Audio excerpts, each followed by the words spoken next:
the Entombed's traumatizing album. Because that album I told you about. Which one?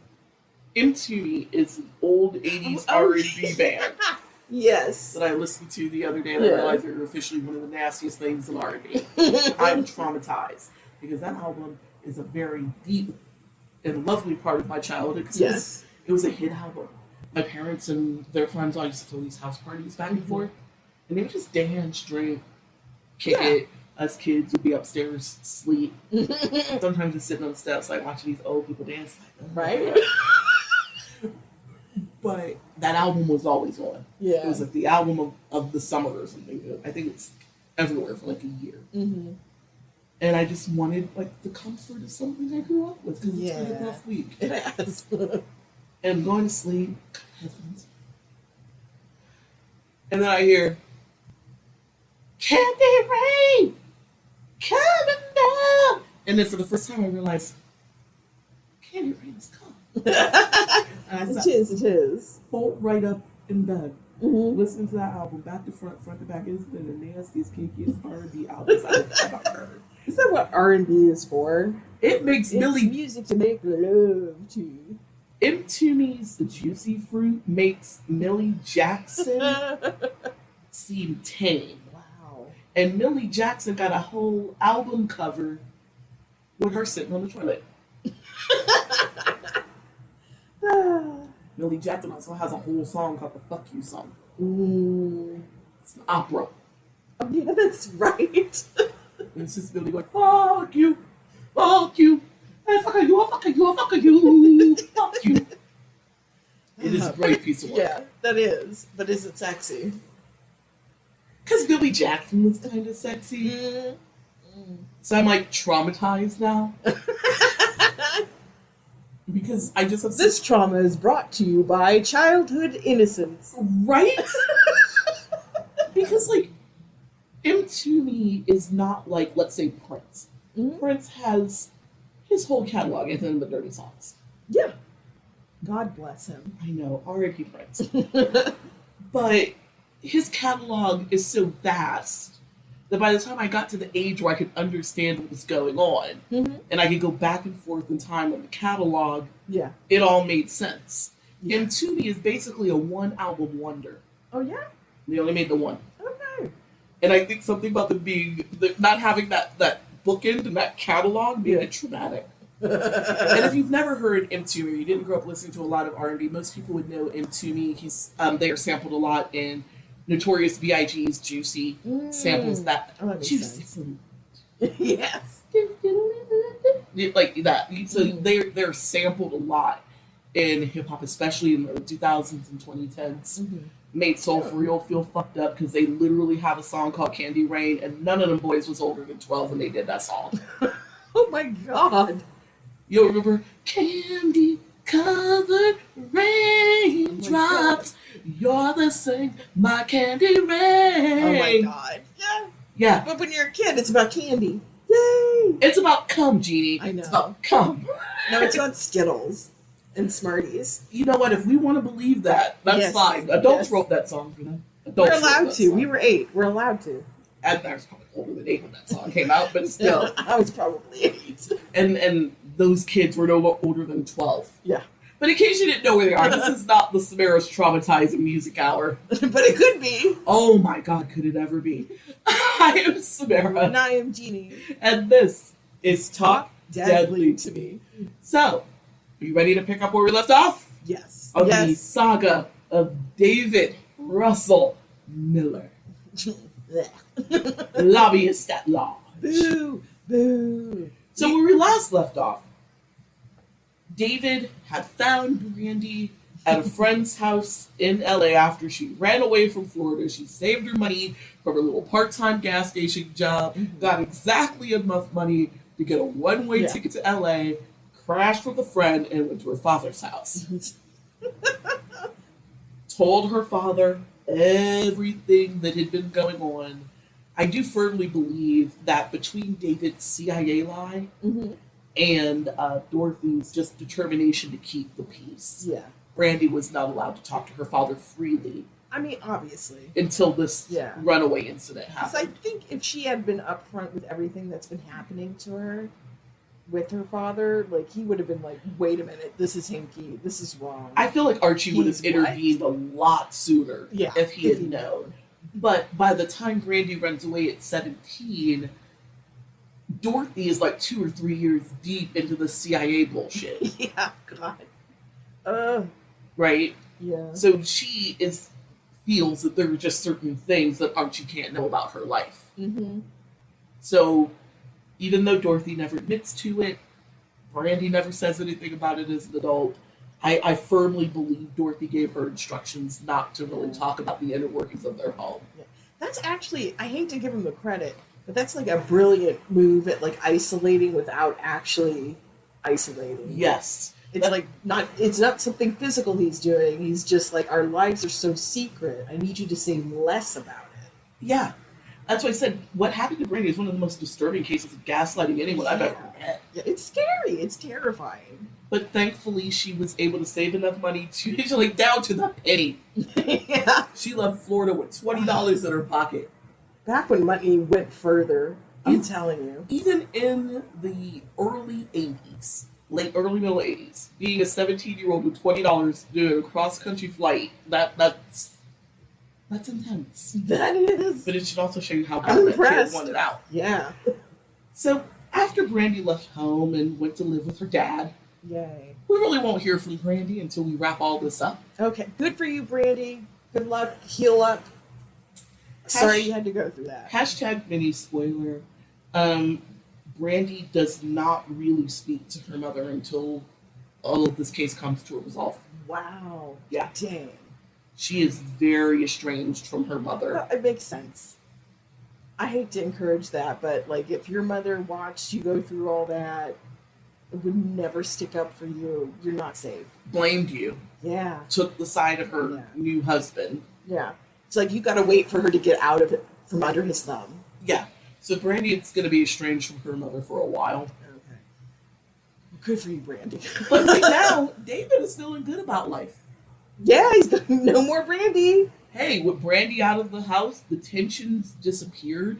The boys who are now 10 and 11 are happy, healthy, and most importantly, David and Dorothy could get back to their loving and romantic relationship. Oh, yeah. He's got his fan club back. Like, their whole relationship is like moonlighting and some sort of weird telenovela had a baby. Right? But never content with anything, because why? Why should you just let this skate and be content? He needs a new challenge. Exactly. So he's going to make his already shady life more complicated. How? Really? How? During the romantic night out with Dorothy, David turned to his wife and asked her what she thinks about David adopting the boys legally. Mm-hmm. Dorothy is shook. Yes. Because this is the same guy that's been rough with her daughter. Yeah. She is in her right mind for exactly 3.5 seconds. Yes. Yeah. Where she's like, you were rough with my daughter, why would I give you legal authority over my boys? Right? Even though he's never shown the same aggression with the boys as he did with Brandy, for the 3.5 seconds that Dorothy was in her right mind, Yes. she thought about that. Because, yeah, like, why would you adopt my boys if you couldn't get along with a big sister? Exactly. But then she was like, nah, that's dumb. Why would I shouldn't be questioning David's motives. He's a CIA agent. He loves us. Oh, The only thing he loves more than me and the boys is... programming has reinstituted. Yeah, the only thing she loves more than me and the boys is the United States of America. Oh my God. Lady. Oh. He's a super secret CIA agent, Jeannie. Super secret. Oh, he depends on me.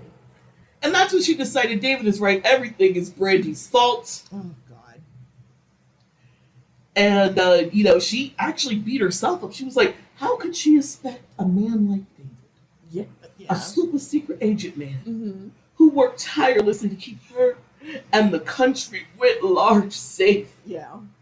Yes. How could she expect a man of this caliber to pit up with the constant rudeness of her wayward teenage daughter?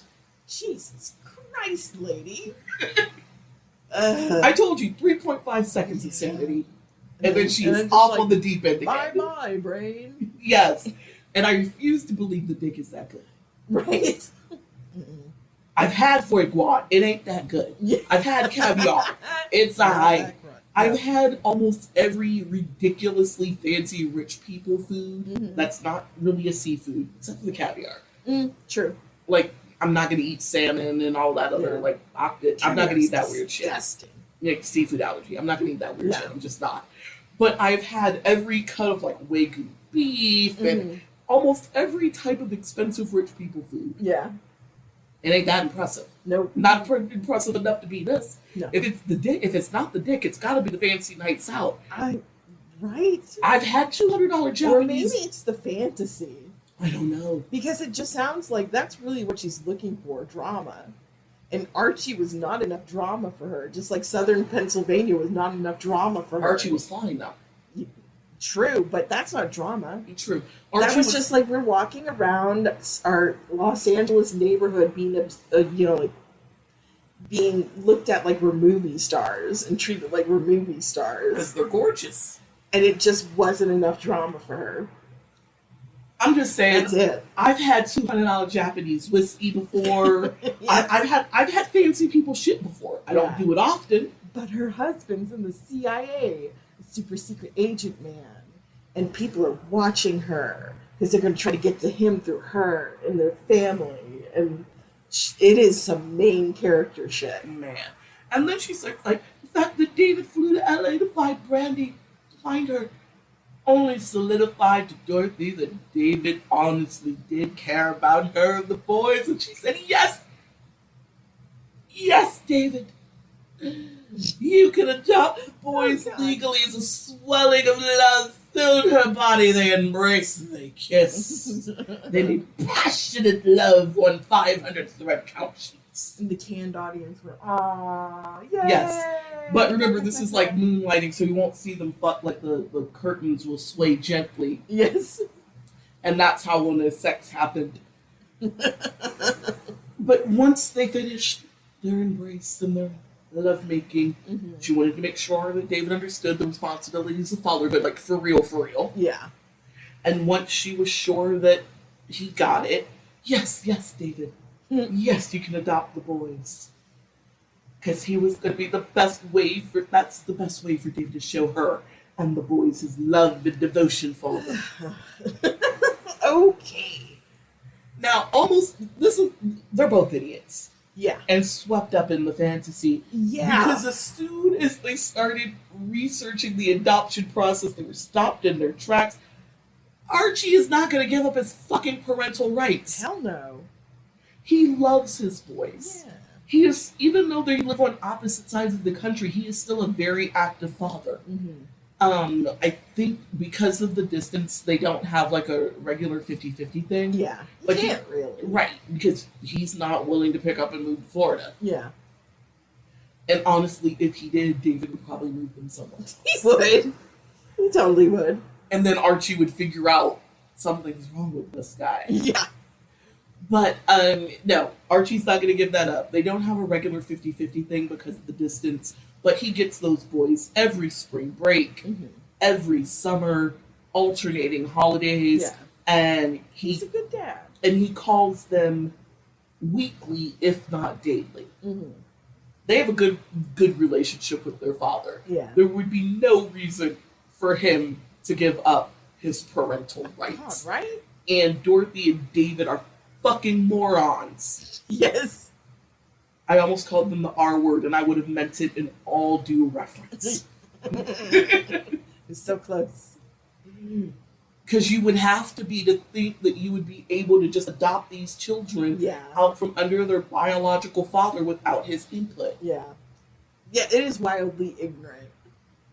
A few days after the failed adoption attempt, Dorothy invited her BFF neighbors, the Fosters, the people that made her stay in Florida in the first place. Remember, she was ready to leave David and go back home to LA and figure it out. but she made a friend, and that made it better. She is so easily moved. I mean, Girl. maybe that's why, like, David works on her so well. Because it doesn't seem it takes much to, like, influence this lady. Apparently, Dick and Foie Gras, man. Dick and Foie Gras. A good story. A good, juicy, exciting story. Man.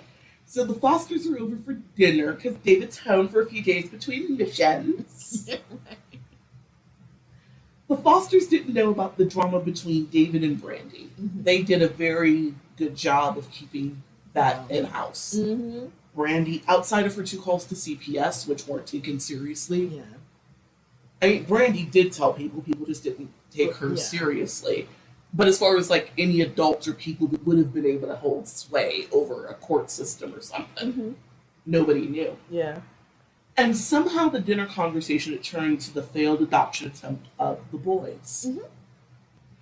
As David told the Fosters about how much he loved the boys and that he wanted to be their legal father, his eyes welled up. Oh, for heaven's sake.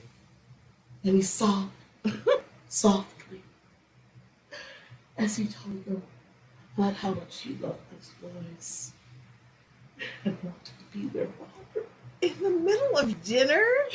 I mean, how annoyed would you be if you were out to dinner with friends and, like, one of the dudes, you don't see him very often, he's married to your friend, Right. and he just starts sobbing about, like, custody issues in the middle of dinner? Custody issues, by the way, that are not his. Exactly. It's like, dude. Ew. Stop. The Fosters were stunned and uncomfortable. Right? It was a stunned, uncomfortable silence at the dinner table, which is the exact right reaction. Exactly. It's just so, dude, we hardly know you. What? Yeah, when people come sobbing to you about custody issues, it's so off-putting. If you're going through that, keep it to yourself and to yourself, or your like therapy group. Yeah, or you're Like, work through it, but Jesus, don't inflict that on strangers, please. When they got back home, Mrs. Foster told her husband that her heart broke seeing how much David loved those boys. Oh my God. The Fosters are just as ignorant and dumb as Dorothy. They may not be getting the same light of bull that Dorothy's getting, but they're just as gullible and just as stupid. Oh. And Mr. Foster agreed, saying that men as good as David Miller are hard to come by. Thank God. To which I was like, fuck all of you. Right? Fuck you, Mr. Foster, Mrs. Foster, Dorothy, and David. Fuck you, fuck you, fuck you, fuck you, fuck you. Mm-hmm. Right? You're all falling for a line of bullshit. So after this very awkward dinner, No, Jesus. David was back on the road after his few days off with Dorothy and the boys. His business is still in dire straits, especially now that his 3 cash cows have been roundly and soundly convicted of their varying frauds. Yes. And he was running every hustle he could think of to get in money. Oh, wow. Oh, we'll get there. His lobbying business really only had those 3 clients. Mm-hmm. Once he gets in with those 3 senators, any, air quotes, legitimate lobbying work that he could have been doing kind of fell by the wayside. Yeah. He's not drumming up new clients. He was strictly making his money doing the dirty work of those 3. Mm-hmm. Whatever that was, because we don't know. True. He'll never tell, and at the time of the investigation, he wasn't important enough. Yeah. So, most of David's travel took him to LA and Sacramento, of course, where he still dated several women in each city, because why should he stop cheating? Ugh. Blech. I mean, if you have no conscience and no, like, interior life, yeah, do whatever you want. And he still thinks he's a good man. Of course. He's Delulu. He takes care of Dorothy and the children. They have a nice house. They never want for anything. I have created a bar. It is very low. I clear it. You know, most of the women that he dated in LA were well off and had plenty of money. Mm-hmm. But David didn't want to ask them to borrow money for fear that they would think less of him. He's supposed to be this international man of mystery, I know, right? a cat about town. Mm-hmm. That kind of man does not have to hit a woman up for a loan. True. Instead, he came up with a foolproof plan to ask women for money and still stay face. Oh, what's that? He's dying of cancer, and he needs help with his medical treatments. Yes, that had been working for him. Right, so this is around the time, I know it jumps back and forth in time a little bit, but when he comes up with this plan, that's when we talked about Grant in episode 1, who overheard him telling a wealthy girlfriend of his that he was dying and the cancer treatments were just crushing him, and she loaned him something like $35,000. Yeah. That's the time we're creeping up on.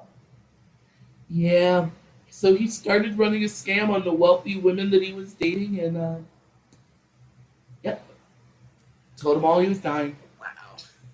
No, I'm not surprised. That doesn't even get away. I'm like, of course. Grant does. Leech. Of course he's gonna. Yeah. Grant does figure it out, of course, because David looks way too healthy for a dying person. Exactly. I think I said this in episode 1. As fucked up as it sounds, we all know what people that are super ill and dealing with chemo look like. Yep. And it's not David Russell Miller. No. He is too robust. He is a picture of health. And cherry-cheeked to be dying of cancer. But David didn't give a fuck about how good he looked for a cancer patient. All he knew is that he could sell the story and get money once the tears flowed. Mm-hmm. And I wonder if him having that awkward adoption conversation with the neighbors was him testing the waters of the crying. Oh, yeah. 'Cause I know all there is to know about the crying. Yeah, I can see him like deploying that. Just to see how people react. Yeah. What does it do to them? Does it endear me? Does it not? Mm-hmm.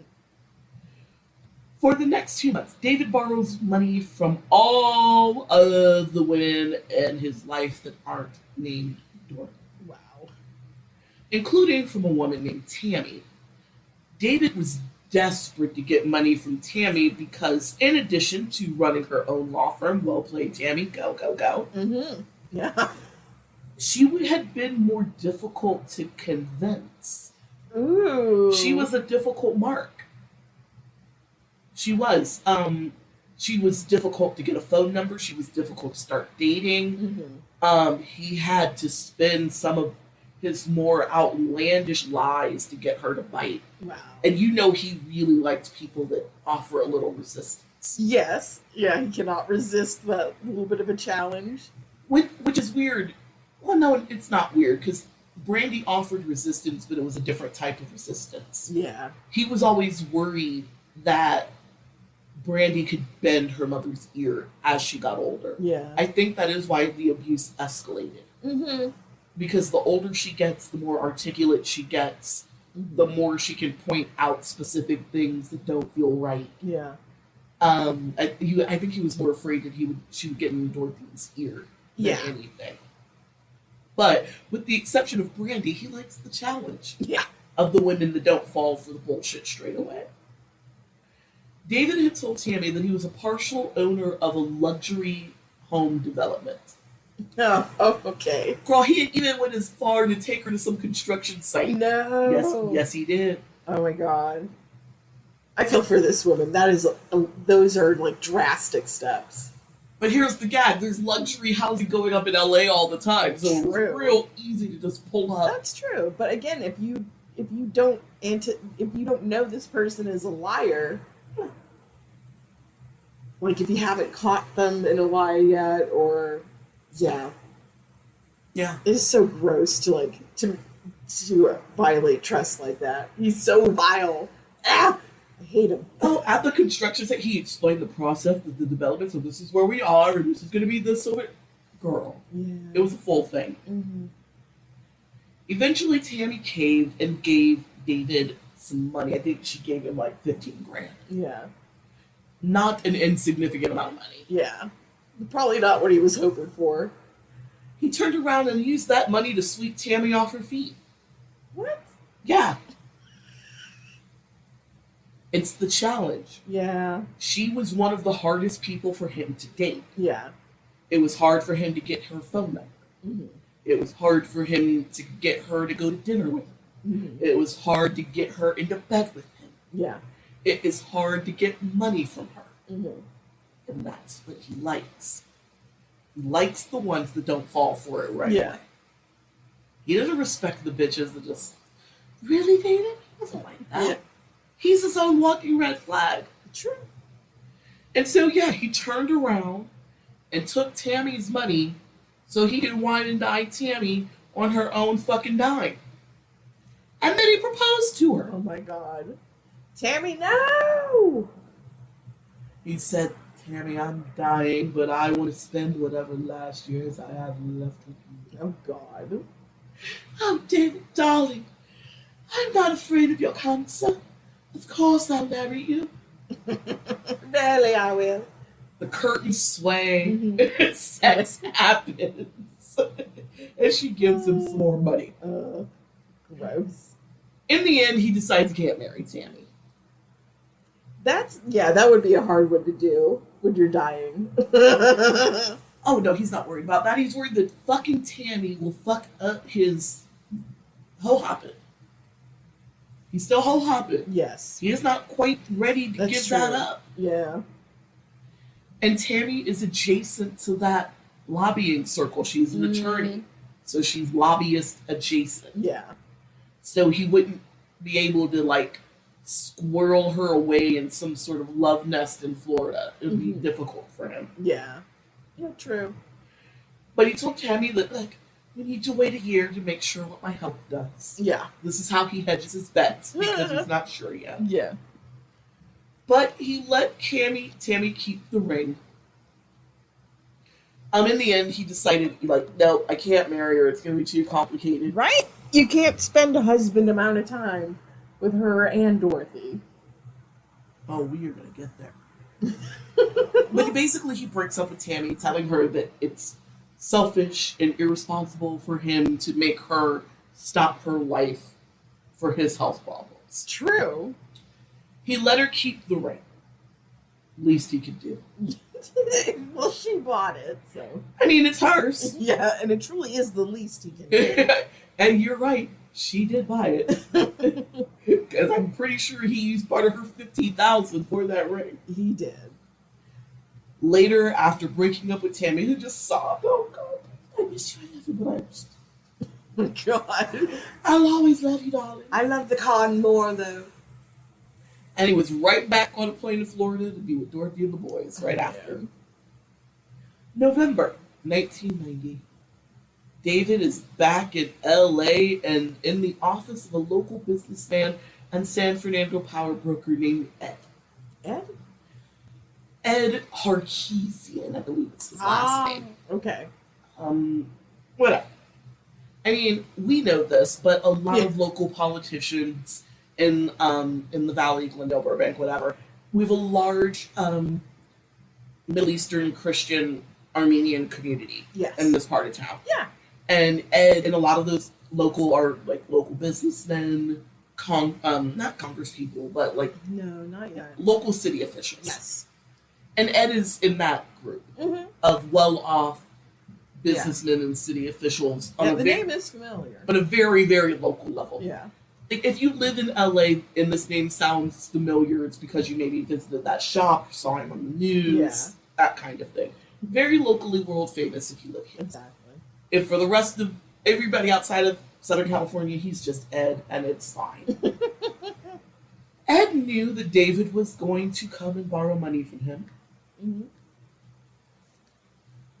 Because Ed had turned David down for a loan before. In July of 1990, around the time that David was engaged to Tammy. He had tried to hit Ed up for some money, and Ed was like, nah, babe, I'm good. During their July meeting, David had gone on and on with his upcoming deals and the moving and the shaking that he was doing. Like, basically, he put so much on it that Ed was like, yeah, you're lying. Something's not right. and was like, go away. Go away. Go. Yeah. When But- someone is selling something to you way hard, it's Yeah. like, oh, God. But fast forward to that November, Ed had a bit of a change of heart. Mm-hmm. By this time, these are a couple of guys that had gotten friendly through the Chamber of Commerce and local politics. So they would see each other all the time.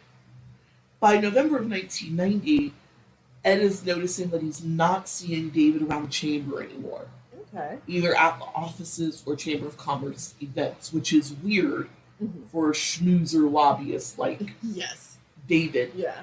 And so he's like, weird.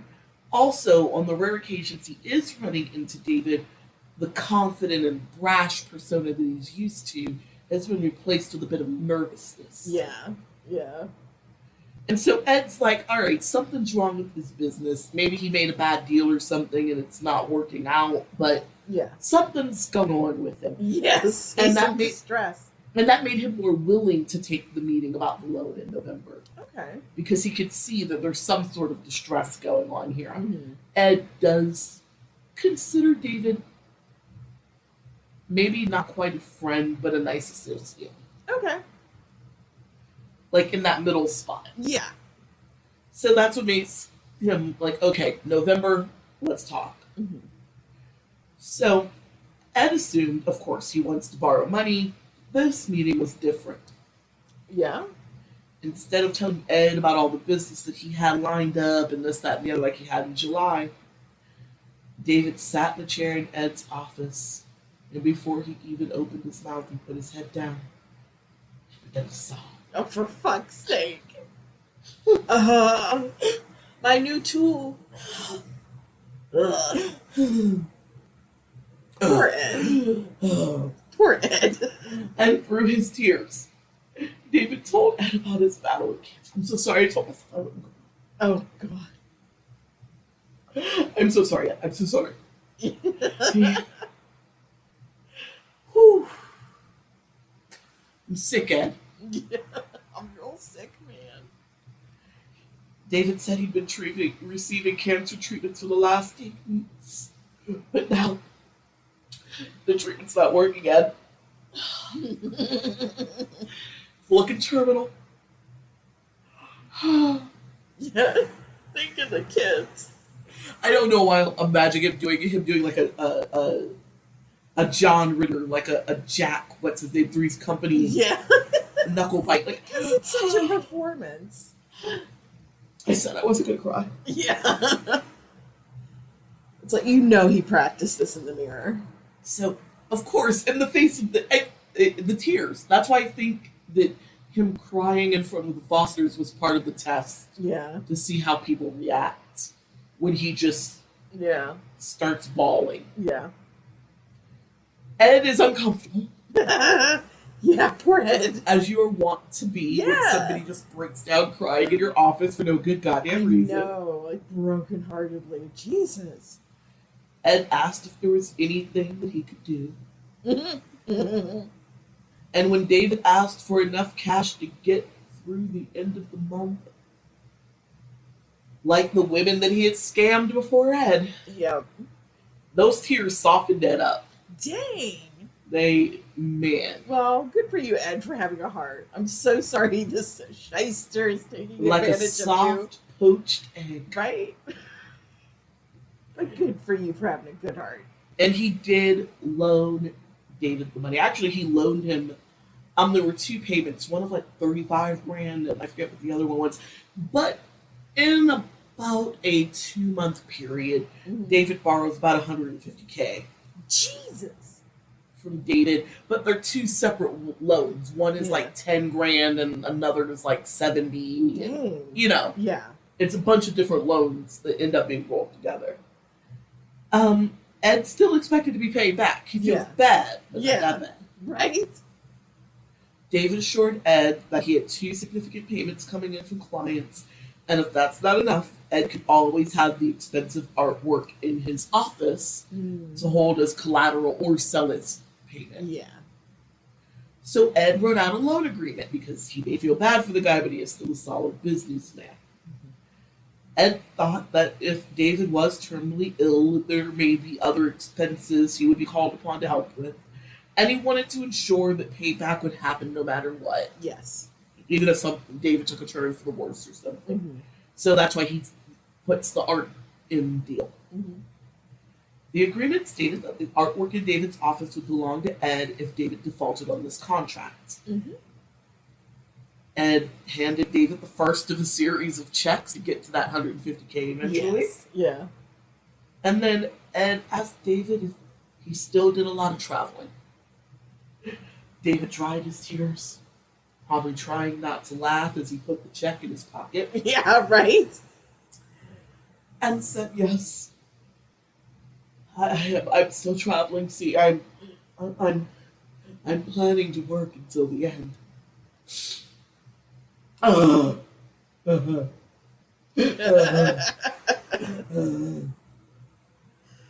Lord. Now, Ed had recently acquired a travel agency as part of his business portfolio. Yes. So he told David, you know what? Since we're doing this whole business together, this deal, these loans, why don't you book your travel through me from now on?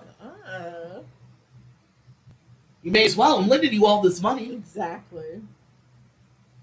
He's not going to shave anything off the top of the loan, but yeah, David travels. But you'll get a good deal for travel. Right, and you'll tell your friends and yada, yada, yada, and my agency will continue to thrive moving forward.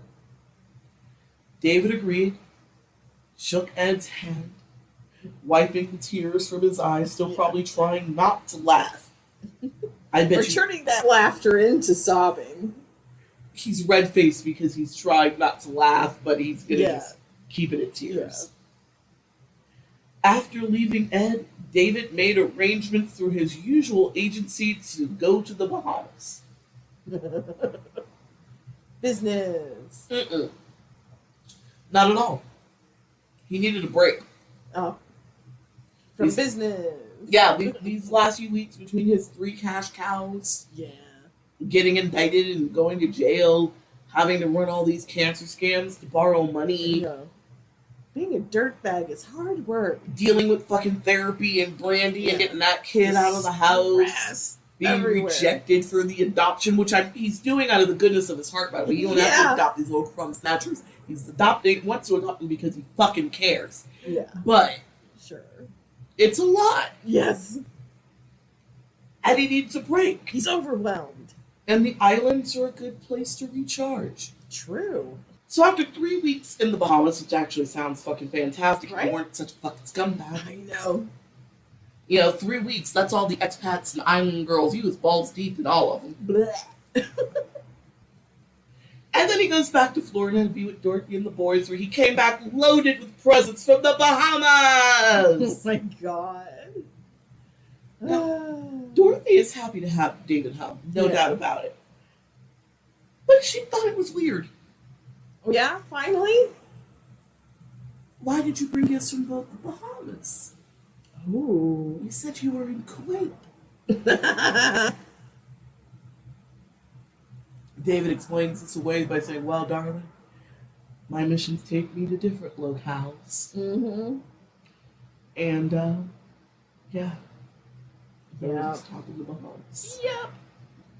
We're not going to mention island girls, the expats that you've been balls deep in for the last 3 weeks. And all the creepy crawlies I'm bringing back to you. Man. Oh, poor woman. Man.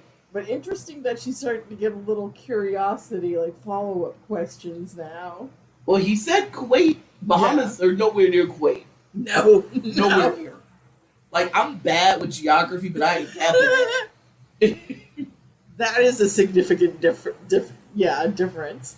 And when she was like, yeah, but how could a mission from Kuwait stop? I mean, like, in my mind, if I'm going to put myself in Dorothy's shoes asking this question, the mission is in Kuwait. The other places it should take you to, Israel, Iran, Egypt, Qatar, Saudi Arabia, Palestine. Sure. Yeah. Hopefully we still have one of those next year. Anyway. Fingers crossed. Fingers crossed. Anyway, not taking it there. I'm not doing it. Anyway. So, yeah, he was like, he just said he just went other places, darling. Mm. It's a long 3 weeks. Sure it was. Yeah. But the Bahamas? He would tell her more, but national security won't allow it. How convenient. Dorothy takes that answer like a champ. Yeah. Take that, take that, take that. Yeah. She has been. And she was just happy to have David home for the holidays. That's all she ever seems to want. Home for the holidays. As long as this motherfucker shows up at Thanksgiving, Christmas, and New Year, she seems to be straight. I need the family portrait. Clearly. Clearly. And nobody can see it outside that house either. Oh my God. That bitch don't send a Christmas card. Right, that's true. Don't tell nobody. Mm-hmm.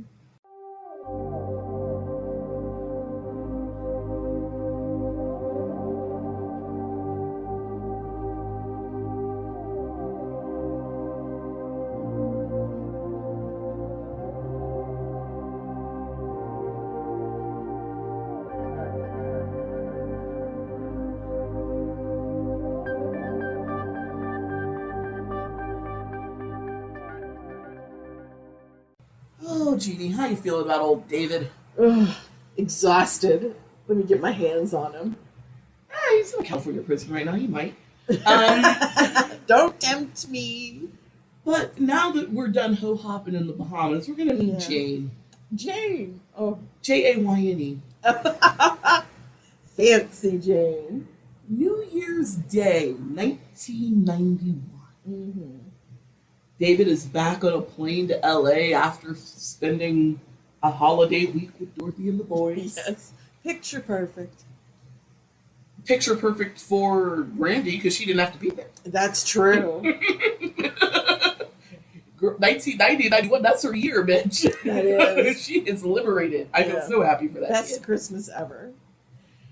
David was refreshed and ready to start drumming up business. And while sitting on a plane waiting for takeoff, a woman approached David and told him that he was in her seat. David looked up. Not only was he sitting in the wrong spot, he was sitting in the middle, looking at the window, but he liked what he saw. Oh, God. So he moves seats and he watches this gorgeous blonde-haired, brown-eyed beauty getting herself situated. She sits down next to him because she is the middle seat. Yeah. And she introduces herself as Jane Maggie. M-A-G-H-Y. Okay. She smiles, and David's heart melts. Oh, he ain't felt like that since Dorothy. Ooh. Like Dorothy, Jane is petite, fashionable, and wears her success on her sleeve, quite literally. She's a buyer. Okay. They never say what industry she's in, but she's a buyer. And in the 90s, she's making a little over $70K a year. So nice. 90 standards. That is a great salary. Yeah, she is doing wonderfully. So when I say she wears her success on her sleeve, I mean it both literally and figuratively. And as far as like, she's got the designer clothes, I shop at Bloomingdale's. Nordstrom, bitch. Nordstrom. You know, she's got the hair, she's got the nails, she's got the clothes. She looks like money. Yes. David put on his best charming voice to introduce himself and was disappointed when Jane didn't seem interested in more conversation. Disappointed or intrigued? Both. Yes. Oh, because he's doing his best.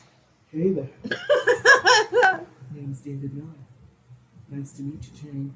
And she's like, likewise. And she pulls out a magazine and she's just like, So he's frustrated. Because she's a knockout. Yeah. And he needs to get next to her. Like, just like Jane, he's been hit by a thunderbolt. Yeah. Or just like with Dorothy, I should say. It's the same energy. Yes. That he had when he was watching Dorothy through her shop window when he was in his limo. He's been thunderstruck. And I knew there was no help from you. Exactly. That's where he's at. Yeah. That's where he's at. Like ZZ Top and AC/DC have Yes. come together into one power ballad about get these legs. Exactly. That is exactly where we are. So he's like, oh, God, I got to talk to him. I got to say something else. I got to break the silence somehow. So he breaks the silence by saying, now I'm returning to my law practice. Oh God, now he's a lawyer. And she's like, oh, that's nice. Goes back to the magazine. I've met lawyers before. Whatever. Dime a dozen. And then he asked Jane what she did for a living, and she explained that. Well, she's like, I'm a buyer. Okay. So it brings you to LA. Blah, blah, blah. Oh, I was visiting Florida and family. But, family in Florida. That's the weed kicking in. I was visiting family in Florida for the holidays, and LA is home base. Convenient. Yes, this works for me. David said he was visiting a sister that owned a dress shop for the holidays in Florida. Wow, a whole sister. He does have a sister. Yeah, but to conjure one in Florida who owns a dress shop? A dress shop? I guess he was like, women like clothes, right? Yeah. If I say dress shop, she'll be like, oh, what kind? Exactly. What's it called? Where is it? No, that only happens if you actually have wares for me to see. Yeah. Anyway. The ploy worked, though, because now they're having a conversation. Small talk. This is airplane small talk. Yeah. The pros and cons of LA versus Florida. Humidity versus traffic. Dry heat versus this. Who has the worst bugs? Yeah. Who is the worst Florida traffic? wins. Oh, yeah, Florida wins, hands down. Yes. Florida also has worse weather. Yes. I mean, if you think about LA's warm all the time. Florida's warm all the time. Yeah. Florida's always going to be muggy and humid. Exactly. LA's and hurricanes. Yeah, and LA's a little more dry, crisp. Exactly. Not as dry as desert heat, but, it's different. It's coastal, it's temperate. Exactly. David was giddy. He hadn't been this drawn to a woman since Dorothy. Wow. Okay. And Jane gave him the same successful, confident vibe that Dorothy once He had. does have a type. And he knew that he had to be in a relationship with this woman. Gotta have it. But almost as soon as the conversation started, Jane stopped it again because she started reading her magazine. Good for you, Jane. Oh, that must have made him squirm. Oh, that had the body blow to the ego. She's more interested in that tatty magazine. And I don't even think it was like a magazine from her carry-on. It may have just been whatever was in the seat pocket. Sky Mall. Yeah. Although this is the early 90s and this is when they had weird shit like dragon statues. That's you true. could put on your front Those lawn. things used to be fun. Yeah. Why did they always seem to have a Wicca section? There was always like that Sky Mall magazine was always like super expensive airplane pillows, weird gadgets, and witch shit. Yeah. My favorite thing from those magazines was the man drowning in the bog. There was like a piece of lawn art that you could get that was like one of those weird little statues of a man drowning in a bog. Weird. So it's like cement, like all of these weird little lawn ornaments. Yeah. And it was like a horrified face of a man because he's drowning. Yes. And the base looked like some sort of a bog, and he's like had an arm reaching out, and his face was like, ah! Oh, that's awesome. And they wanted people to put that on the fucking lawn. Someone obviously did. But why do you want a drowning person on your lawn? I don't know, Miss Death Metal. You tell me. I don't even want some that. Some people are just awesome, I guess. If I had a moat, maybe, but I don't have a moat. Maybe if I get the dragon statue and put it next to the drowning guy statue, it look like the dragon melted the drowning guy. I like that. Maybe it was supposed to be like a theme that I wasn't catching at the moment. But I just remember always seeing that and being like, what the fuck, man? Right? That is especially like this shit when they used to have the Sky Mall, like in the 90s, when I was in my teens, essentially. Yes. I didn't have the money to fucking buy shit like that. Never. It was not priced for me. Never. But you were like also at the age where I want this. Yeah, it was very weird. It was always like crystals. It was a very Sky Ball magazine. It was very, very weird. It's no fun today because like we know better. True. So David is sitting there. He is racking his brain. I'm low-key looking for this statue. The Sky Ball drowning man. If you find it, it's fucking hilarious. And it was always the weirdest thing because it was always there. Just like the dragon with the humps. Was always there, the lawn statue of the dragon, so it looked like your lawn was Loch Ness or something. Yeah. It was like a 3 or 5 piece statue and little humps in the head. It was very... Sky Ball was weird. Bring back Sky Ball Airlines. Yeah. Nobody ever bought shit from there, and I understand that that's why it shut down, but bring it back to entertain me. Right? Anyway, so David is racking his brain for another conversation starter. Yeah. But just as he was about to try to drop another load of bullshit, Jane put her magazine down and said, all right, so what do you do in LA? You're a lawyer. Yeah. Give it to me. All right. You're pestering me. You're not going to stop, obviously. Let's get this over with. You clearly would prefer to be chatty. Yeah. Fine. I'll bite. Yeah. We got 5 hours and I only got 3 magazines. Yeah. She is not as prepared as she should have been. Right? Bring a book, folks. Always bring a book. So David tells Jane he's a lawyer, but it's a long story. Oh, I don't know how lawyering is a long story, but sure, let's go. I'll bite. Jane closes her magazine and says, all right, I'm not going anywhere. Mm-hmm. I got time to listen.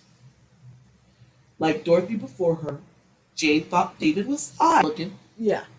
Like Dorothy before her, Jane is intrigued by the confidence. Oh, damn it. And in less than a minute, David is spinning a story about being a lawyer. Mm-hmm. But 4 years ago, yes, he found out about an inheritance. Okay. Apparently, his father worked a lot harder than what he thought. And according to David, when his father passed 4 years ago, he discovered that he was the heir to a $14 million fortune. Oh my goodness. Lifestyles of the rich and unknown. Yeah. This is an incredible tale. Around the time that David found out about the money, he also found out that he had a cancerous tumor in his pancreas. Not the pancreas. Pancreas, girl. Pancreas. Dang. And the doctors told him he barely had a year to live. Yeah. So David quit his job, traveled the world, lived every life, grabbed every moment, grabbed life by the balls, and lived it to the tune of $10 million. Jane was shocked that somebody could blow that much money in a year. $10 million? Yeah. Were you bathing in champagne every night? What the fuck were you doing? Right? I mean, I know international travel is expensive, but $10 million in a year. Exactly. Did you buy the hotel? What? Exactly. Are you bathing in the caviar? Are you sleeping? No, right. Like, what are you eat nothing but foie gras? Like, what's happening here? And that's when David, he tells her the whole thing, and she's like, so you blew through $14 million in a year. Wow. Because it sounds incredible. It does. And then that's where David sheepishly was like, wow, I only blew through $10 million. Bitch. It's so weird. The lies are so weird.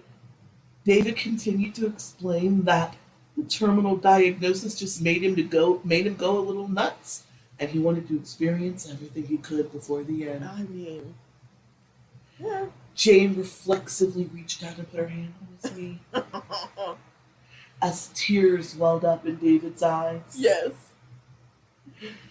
But after all, a year of waste, Mm-hmm. $10 million. Yes. David's cancer went into remission thanks to experimental treatment. It's a miracle. And he is now cancer-free. From pancreatic cancer. No, only a tumor on the pancreas. Okay. We don't want to push it too far.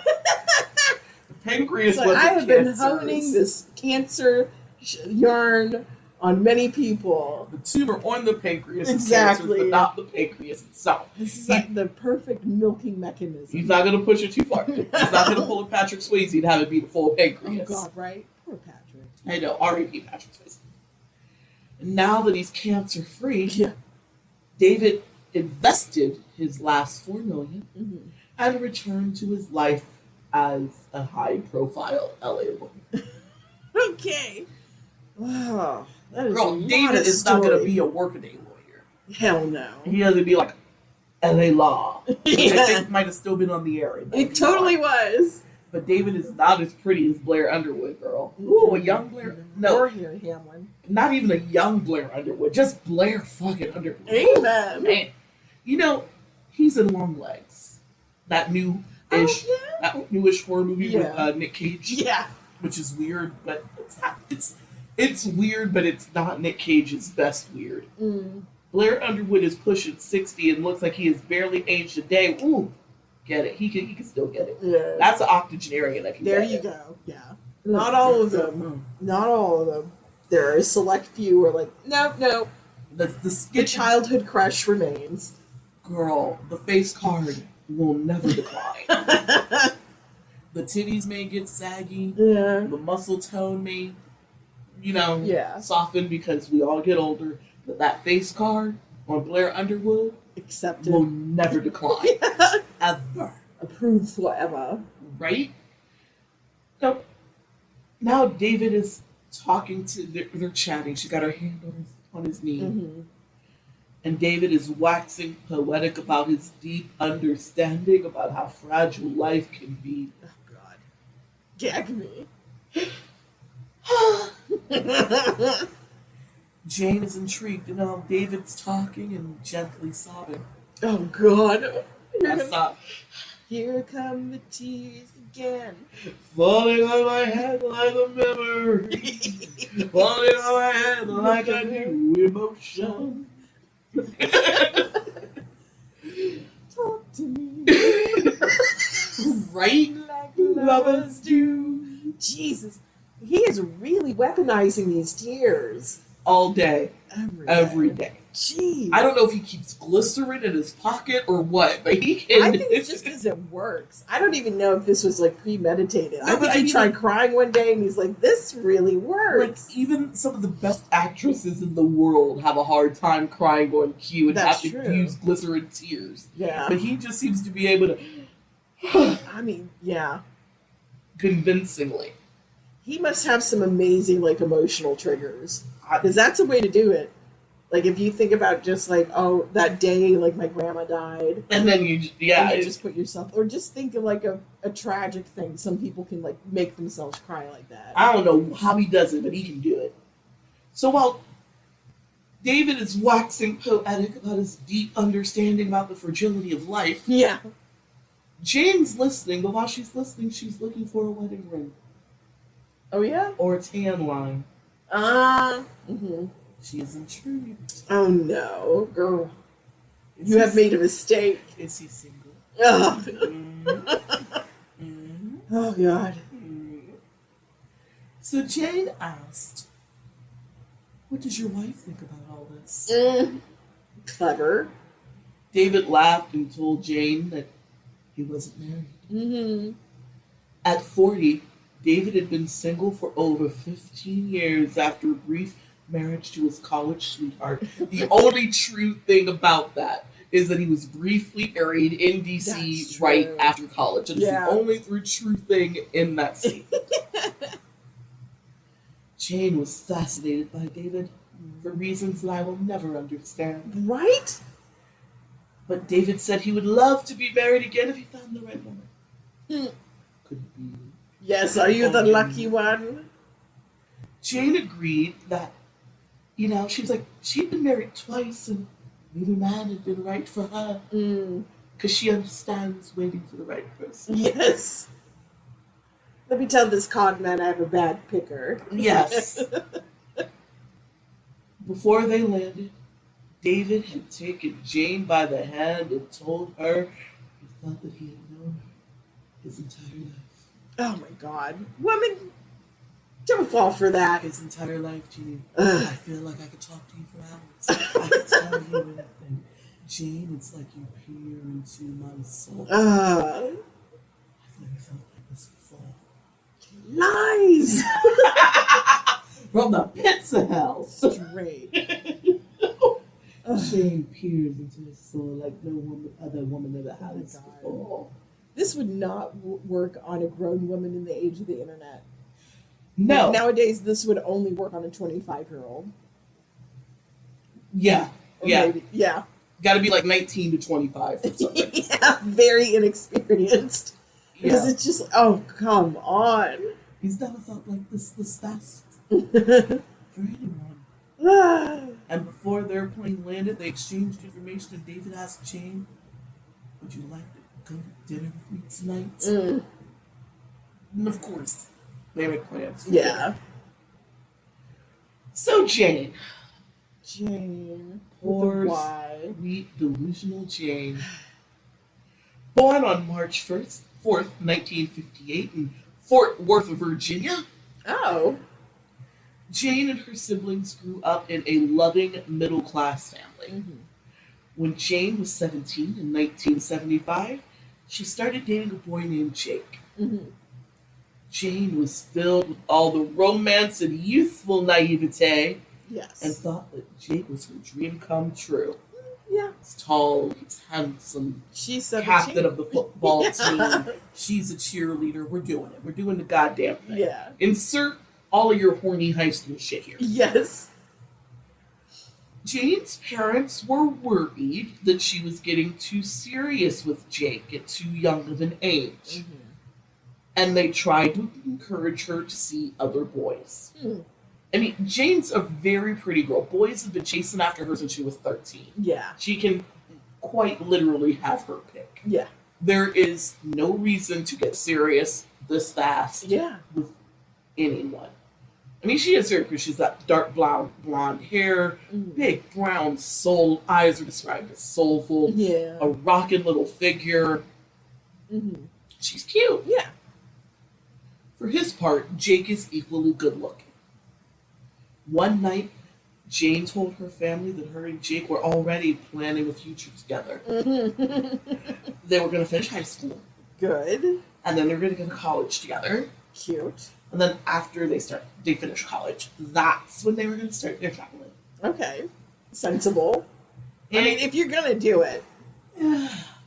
Yeah, but at the start of their senior year, Jane got pregnant. Oh, okay. Yeah. And she would give birth to their son, Dylan, a month after graduating high school. Hey, Dylan. Right after high school, Jane and Jake do get married. Oh, okay. Well, Done deal. Yeah. But it doesn't work out. For the next 8 years, it's going to be a lot of ups and downs for Jane. Like I said, she marries Jake right after Dylan is born. Mm-hmm. That doesn't work. I think they were just too young, too naive, and the pressures of trying to stay a couple and raise a child and make a living. Yeah. It too sucks. much. Yeah. And a lot of really young couples break up behind that because they are not equipped for the harsh realities of parenting in the real world. Yeah. Jake and Jane are divorced within 2 years. Jane Sounds remarried. right. Yeah, that's very much so. Jane remarried quickly after the divorce from Jake, and that was about a year. Another 2 years. Yeah. But Jane wasn't one of those women that gave up on love just because she's got a slightly off picker. Yeah. I don't even think her picker is necessarily bad, at least in maybe a little enthusiastic. Yeah, she gives me the vibe that Jane is one of those women that's in love with being in love. Bless, yeah. And she gets caught up in that whirlwind of that, that first 6 months, 2 years of just bliss and constant fucking and dinners, and it's beautiful and it's romantic. And then as soon as real life sets in, it gets rocky and the relationship doesn't work. Yeah. But Jane still hoped to find a man who could be as open with his heart as she was in all of her relationships. And that is, I don't think that's a bad thing, but I think Jane might be one of those people that's too open too fast. Yes. By 1984, Jane is 26. She has her bachelor's degree from the University of Florida. Oh, awesome. She's also single and ready to mingle. Yeah. And that's when she decides it's time to leave Florida and start her career. So she says goodbye to her family and heads to LA to seek her fortune. Nice. By this time, Dylan is 9. Mm-hmm. And he is reluctant to leave all of his family, friends, his school, and everything he's ever done in Florida. Of course. So Dylan asked if he could live with his dad. Mm. There was nothing wrong with the mother-son relationship. Yeah. He just didn't want to. Of course, you don't want to leave your friends and your school and everything you're used to. Yeah, I just felt like I needed to preface that because sometimes when people are like, "Oh, the kid wants to live with the dad, what's wrong with the mom?" Yeah. Like there was nothing wrong in their relationship. He just didn't want to. We left Ohio when I was about 9 years old. Mm-hmm. And even though when we moved, I was excited for the adventure, Mm-hmm. the reality of making new friends when we got to Arizona, especially because we moved in the summer Yeah. before I started school. The realities of trying to make friends outside of school in our new apartment was very different. Mm-hmm. I remember my mom telling me to go outside and play with the other kids. And I'm like, I don't know those kids. I'm not going out there. My mom packed up a small, it was a roller skating box. Yeah. Like a 60s roller skating box. Yeah. That my mom used to keep her skates in, and I used it as a Barbie box. Yeah. That's cute. And I remember my mom going in my room, getting my Barbie box, shutting it up, grabbing it, walking me to the front door, shoving this box of Barbies into my chest, pushing me out the door and saying, "Go play." And then she locked me out of the house Yeah. to force me to make friends with the other kids outside. Right. And she needed some peace. Honestly, no, my mom was just like, "No, you need to go make friends. You Oh. cannot be up under me and sad all the time. Yeah. You cannot wait until you start school to make friends. Mm-hmm. You need to go outside right now." And it's bizarre, but it worked. Mm-hmm. I went to there was a little girl that lived next door that was roundabout-ish my age. She had other siblings and shit. And I was like, "I got a box of Barbies. You want to play?" Yeah. Hell yeah. And it ended up being fun, but that's how I made friends. My mom Yeah. literally had to throw me out of the house for an afternoon. And you know what? 4 or 5, however many hours later, it's getting dark, the street lights are coming on, she comes to get me. I don't want to come in now. Yay. I went from never wanting to leave the new apartment to, I don't want to come inside. And the kids are so adaptable. Yeah. What's funny is, I think like maybe a week, maybe a couple of days, I don't remember the time frame, but I ended up with 2nd-degree burns on the bottom of my feet. Because the little kids that lived next door to us had hobbit feet. Yes. And they ran around barefoot all the time in Phoenix on the concrete. If Wow. you can imagine. Yeah. When I say those kids had hobbit feet, I am not being facetious. Oh, I don't doubt it. They got calluses for days. And because all my little friends ran around on that hot concrete barefoot, I thought I could too. Of course. And I ended up with they weren't major. I didn't have to go to hospital Yeah. or anything, but I ended up with some Like pretty, basically sunburn on your feet. pretty crispy burns on the Yeah. bottom of my feet. And I never walked outside barefoot ever. You at least need a sock, bitch. You at least need a sock. That was also right after I fried my first egg on the sidewalk. Nice. Because it's Phoenix, you can get away with that. So yeah, look, he had an option. So even though she didn't want to leave Dylan behind in Florida, Yeah. she felt it was the best thing for him. It is. Yeah. Not only because of all of his friends and family, Mhm. but he's approaching his tweenage years. Yeah. And that might be a really good time for a young man to live with his father. Yeah. That's a good call. Mm-hmm. Like he just Yeah. might need more dad love Mm-hmm. in the lead up to his teen years. Yeah. Then he needs mom love. Of course, everybody needs mom love and Of dad course. love. Yeah. But they're very different things. Yeah. And so she's like, "Yeah, this is a good time for you to go live with your dad." Mhm. And so it was a tearful goodbye, but it was for the best. Oh, good. Jake is a good dad. Her and Jake are friendly. They're Okay. cool. Yay.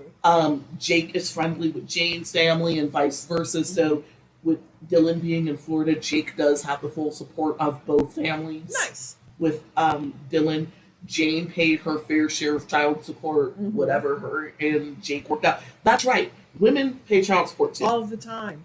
They're more likely to pay it.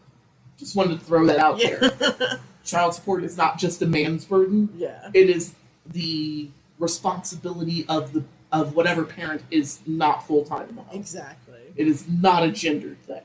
Anyway, and she would visit her son often. Good. She would, of course, holidays. She's always in Florida. Birthdays. She goes, and he would come to LA and visit her on breaks. Yeah. It sounds like it's inevitable that she and David would cross paths. You have two people that are constantly going between Florida and LA. Florida and LA.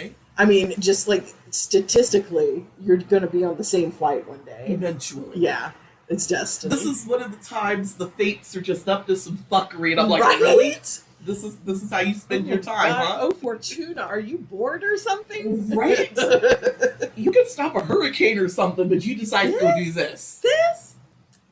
What'd she do? Right? What did she do? So those first few weeks in LA were very lonely for Jane, especially without Dylan. Yeah. But that quickly changed when she met her BFF Jody. It was a work friend that turned into her best friend. Yay. They were thick as thieves and became long-term roommates. Both women made more than enough money to live independently, but they both like living with family. And they are each other's family. They're both transplants. Nice. So they just like living together, even though they can afford to live separately. Yeah. Lost my place for a second. There I am. Dylan spent summers with his mom. Cool. And they always had a good time. And after that first summer in LA, Dylan told his mom that as long as she is living where she is with Jody and this apartment and everything else, he will always come to LA to visit during the summer. Oh, huh. He liked her setup. Yeah. Okay. He gets along well with Jody. I mean, she's like Auntie Joni. Yeah. The three of them have a blast. Nice. Get away from that humidity and the scary Florida bugs. Right? And while the decision to leave Dylan with Jake had been heartbreaking, Jane was happy to see that Dylan was growing into a fine young man. Yeah. He was handsome, kind, thoughtful, and emotionally intelligent, much like his father. Excellent. Yeah, her and Jake didn't break up because they're bad people. No, they're just too young. Yeah. I wanted different things. 6 years into her LA adventure, Jane is a success by almost every measure. Wow. Wow. She's got a good job. She's making 75, 80K, whatever, as a buyer. She's got a nice apartment condo. Even though she has a roommate, it's a really nice place in Lebo. Yeah. Yeah.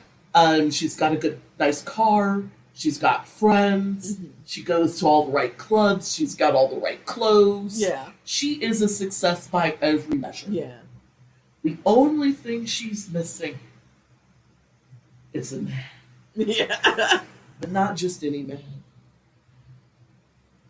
Jane wants a man that can peer into her soul. Oh, bless. Aww. Get a dog. A dog will see into your soul. It'll be fine. I'm sure there are some men like that who exist. Who can and are interested in peering into your soul. But really, they want to peer into your puss. I mean, peer away. It's gorgeous in there. I've seen it. It's fantastic. That is very romance novel. That's what I said. There's a part of her that I think is just the kind of hopeless romantic. Yeah. That, if you give her, a Harley Quinn romance for 3 months, she's like, this is it. Yes, I found him. So by Christmas 1990, Jane felt like she needed a change in her life drastically. Yeah. She was starting to feel discouraged about her romantic prospects in LA. Girl, heard. Seen and heard. Truly. Maybe we approach 2025, but some of these dudes still ain't shit. That ain't changed. True. The ain't shit of the dating pool has not changed all that much. No. Hardly at all. We just find them differently now. But there's always been a lot of piss in that pool. Yes. There's always... I know we say it's worse now, but I feel like the dating pool has always been like 80% P. Yes. That sounds about right. So she was thinking about leaving LA. Like, I see. Yeah, I can see that. Maybe my forever's not here. True. Jody does not take this seriously. Because every time Jane gets sad about the state of her love life, she threatens to leave LA. She never does it, but every time she's frustrated, this is how she talks. But all that changed when she met David Miller on that plane. Mm-hmm. Ooh, that was her New Year's gift, girl. They went to dinner that night, and it was excellent. The conversation flowed, the attraction grew, and before the end of the night, they were making out hard, making promises to be together before the night was over. Oh my god! Oh, baby! Swept off her feet. Just all of the heavy petting. Yeah. Love bombs galore. Both of them were on cloud nine before the evening was over. But while Jane went back to tell Jody about the wonderful man she had just met, David returned to his house in the valley. He still has the old house. Yes. In San Gabriel that him and Dorothy used to live in. Dorothy moved them out of. Yes. Single-handedly. Yeah, he's still got that house. Punk. And he's starting to think about Dorothy. Uh-oh. Yeah? David and Dorothy have been married for 6 years at this point, but they've probably been together closer to 10 or 11. Yes. Remember, they dated, lived together for like 4, 5, 6 years, something like that. They've been together for a while. Yeah. A little over a decade. It is a long-term relationship. Yes. Yes, David loved Dorothy as much as a creature like this can. Or at least he values her. Exactly. I think you're right about what you said last week. Thank you. That to say that he loves her sort of devalues that feeling of love. Yeah. But he does find value in her. Yes. I don't know the hows or the why of what that value is, but he does value her two children, the boys. He didn't even value Brandy at all. No, not even a little bit. He does value her and the boys and those relationships for reasons. Yeah. But I think you're right when you said last week, it's not love the way most of us feel it. And it's like neither of us are mind readers, and so like I get anyone like not wanting to say like, oh, this person doesn't love, can't love. But it's just like you have to look at the treatment. Yeah. And it's like no version of love looks like this. None. But it's as close as he can get. Yeah. It's his approximation. And I think it's just like, I value this object. Yeah, because he does value Dorothy and the boys. Yes. But like with any long-term relationship, the passion that had once defined their romance had cooled into the ebb and flow of daily life. Yeah. You don't taraka every day. Yeah. Eventually, somebody has to do the laundry. Yes. Somebody has to go to work. Like, things will happen. Yeah. That will keep that romance and that constant bodice ripping. Yes. He needs excitement. He's addicted to the chase. Oh, yeah. And he misses it. I mean, clearly. Which is weird because it's like you're constantly chasing after other women anyway. But he likes that kind of long-term great big. Yeah, it's weird. He doesn't value or respect the women that fall for his bullshit. Yeah. Yet Dorothy falls for his bullshit, and he does value and respect her. Yeah. As but much he had to work for her, though. I think that's what it is. Yeah. That he had to work. He had to prove to her that he was of value. Yeah. He already knew she was a valuable thing or person. Yeah. He already saw the value in her. Yes. He had to work to make her believe that he was someone of value. And now that she sees him as someone of value, he doesn't want to lose that. Yeah. He does seem to need some sort of fairly constant validation. Yeah. And he does like the validation of coming home to someone. Yeah. Even though he's out there ho-hopping all fucking day. But whatever. But yeah, their life had become a little bit mundane. And I don't think it's bad. It's just what happens in long-term relationships sometimes. Honestly, if long-term relationships were nothing but bodice ripping constantly, I don't think I could survive it. No, that would get boring. If you don't leave my fucking bodice alone. Right? Do you know how expensive these things are? Bodices don't grow on trees. They're made by Shein. Right? And like sometimes maybe real love is comfortable silence watching TV while he reads a book. Exactly. You know? Otherwise, it's just a constant performance. Exactly. So it is no coincidence that David decides he wants to start a relationship with Jane, Mm-hmm. as his relationship with Dorothy has cooled into a comfortable long-term space. Yeah, he needs a new endorphin rush. Yes.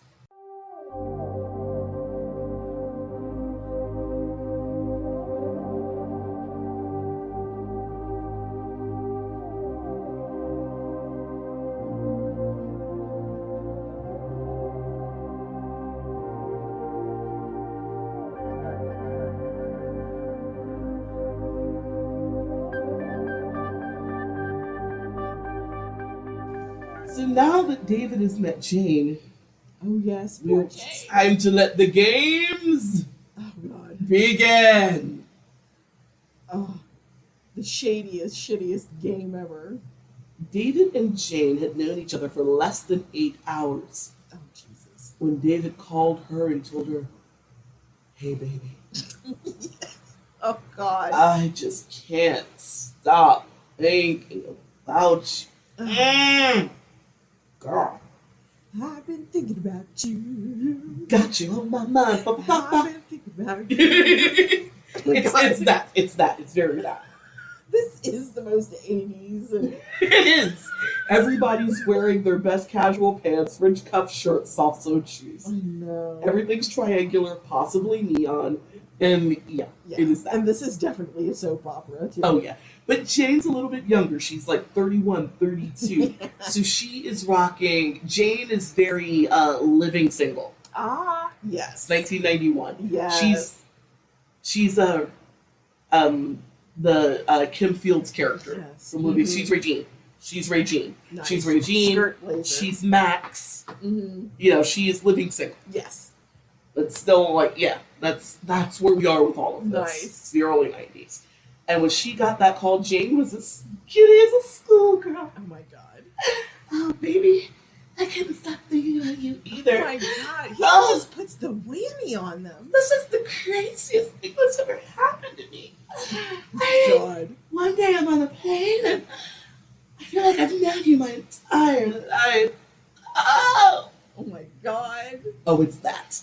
Man, girls just want to have fun. They just wanna.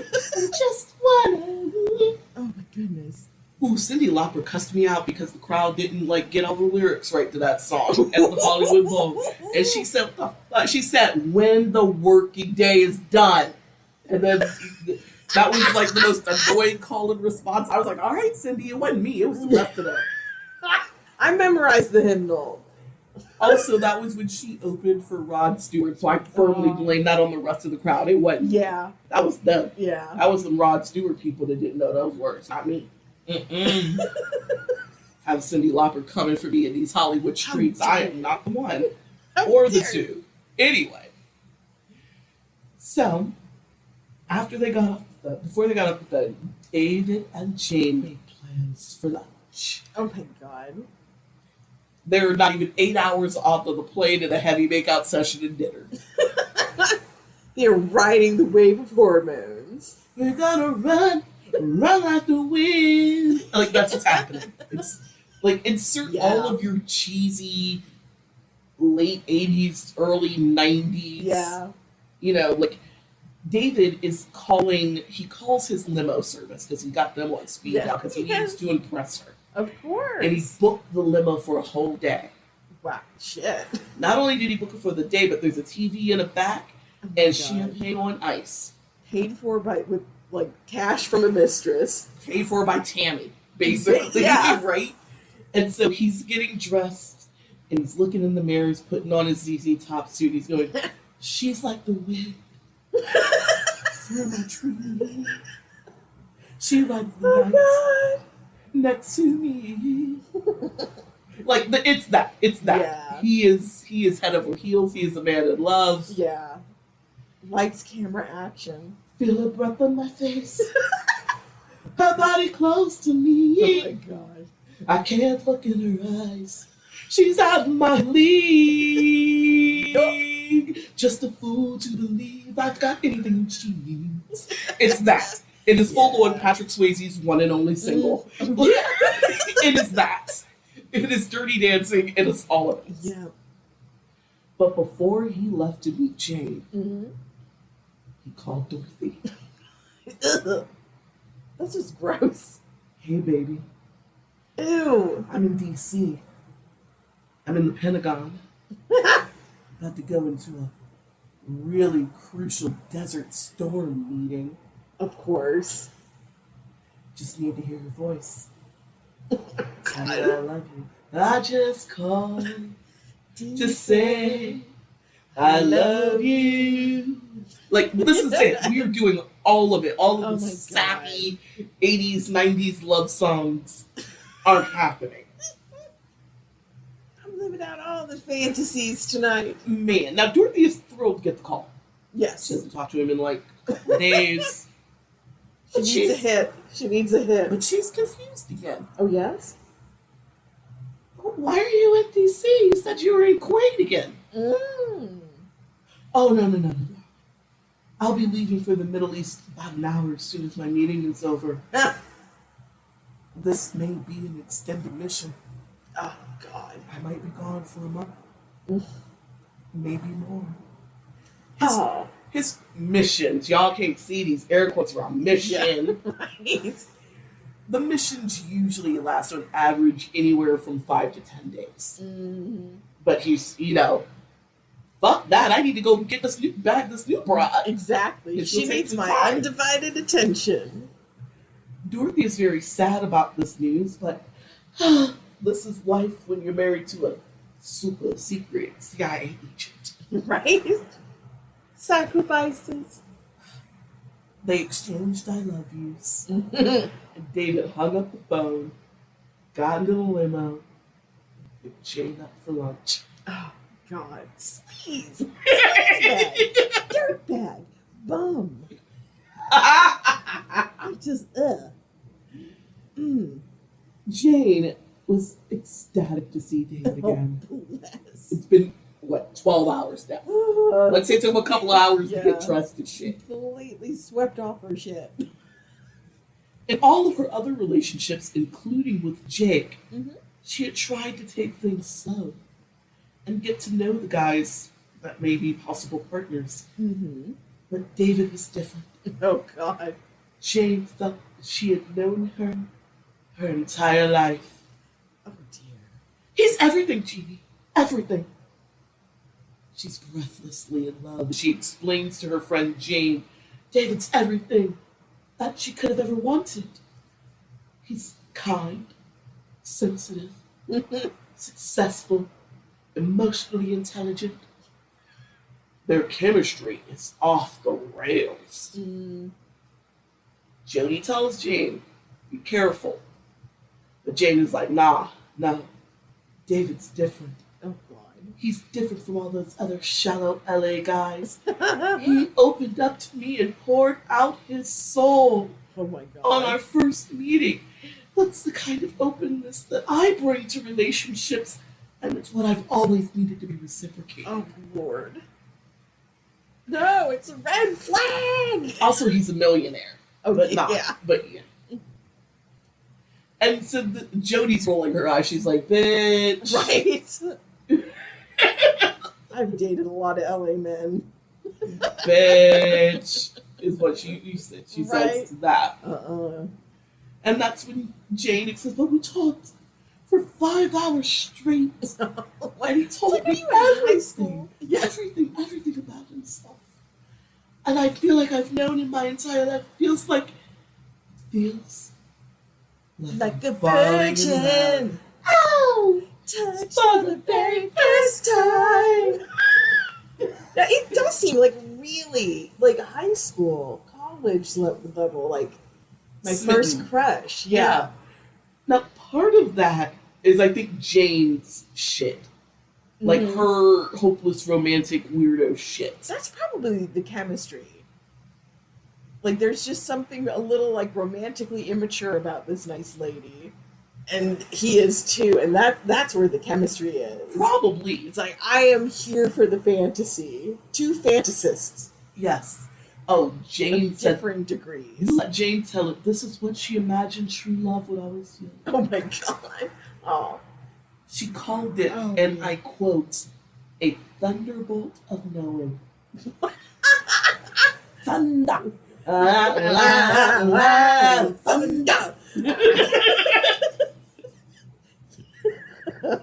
Not just any thunder, though. Thunderbolt of knowing. I know. To which I said, what in the Lord of the Rings hell I know, is the thunderbolt of knowing? I know, it's so new agey. I'm like, did you find this out in Sedona?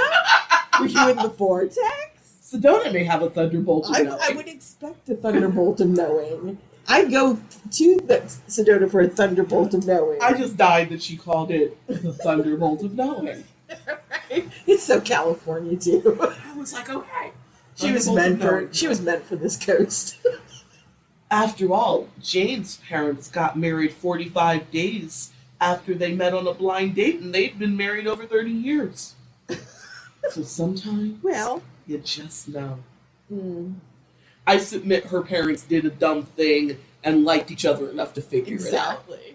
And also, you just didn't separate. Also, I know two couples that are like that, maybe three.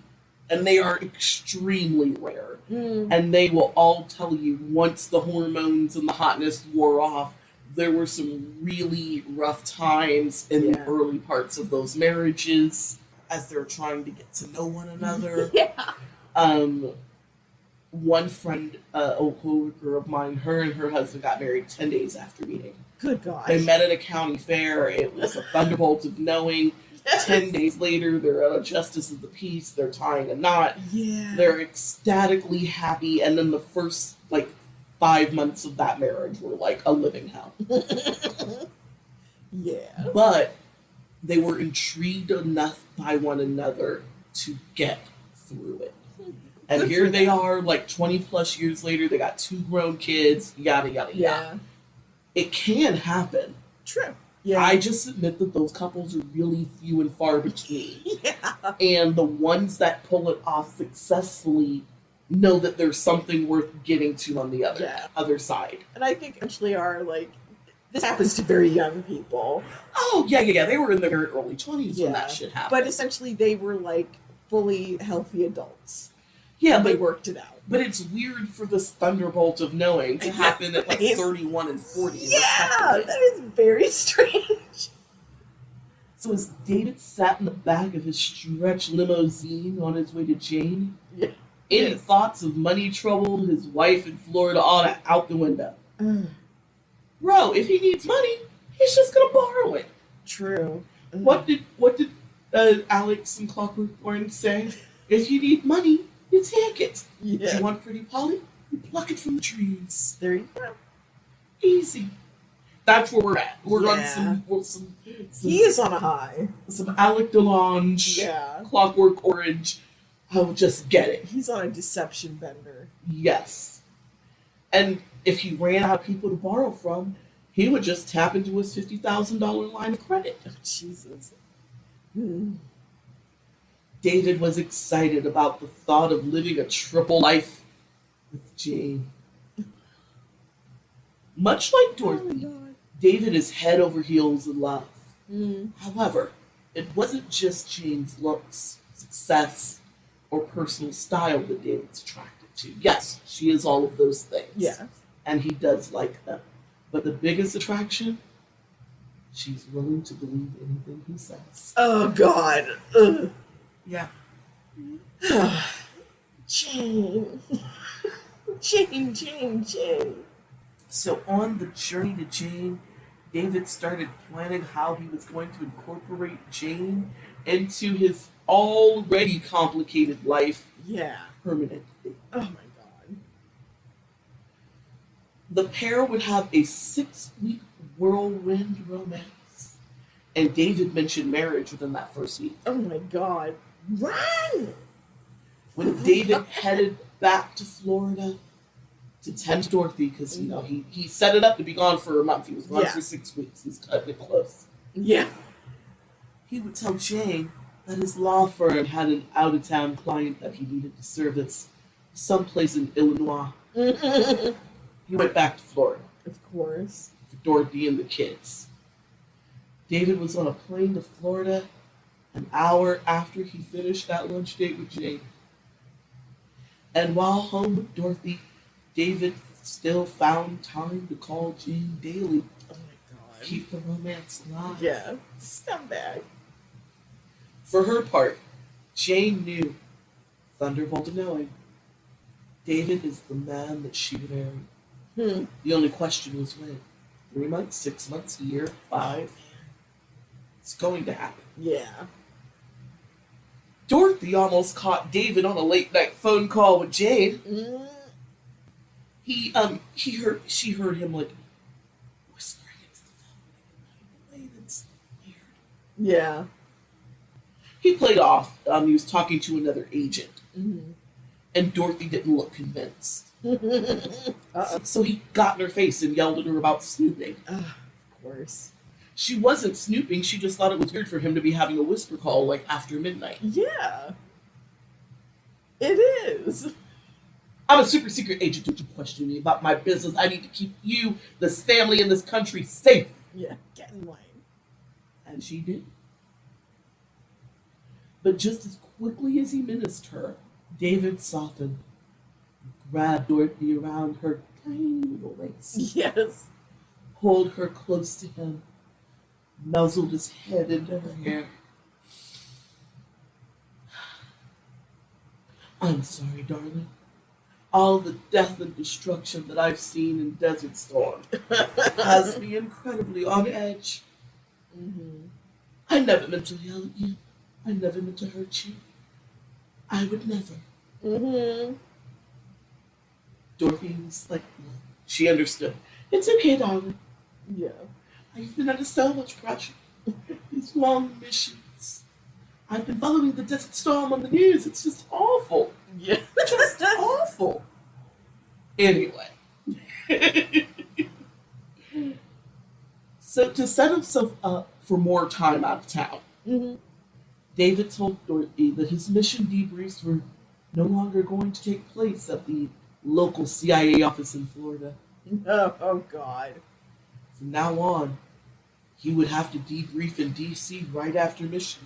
You're not going to let me come straight home and just go to the local office. I got to go straight to the Pentagon now, girl. Straight to the Pentagon. Yeah. Straight. This would mean an extra couple of days, maybe weeks, added to David's trip because of the debriefing process. But that was just to buy time to figure out what to do with making Jane a more permanent part of his life some kind of way. And he starts thinking, it's time to sort of go against type in his base instincts a little bit. Oh? The best way to keep Jane in his life is to tell her that he's a lobbyist. Oh. Yeah, that's going to cut out pretending to be single. But he's getting tired of that. He's 40. Yeah. It's getting a little old.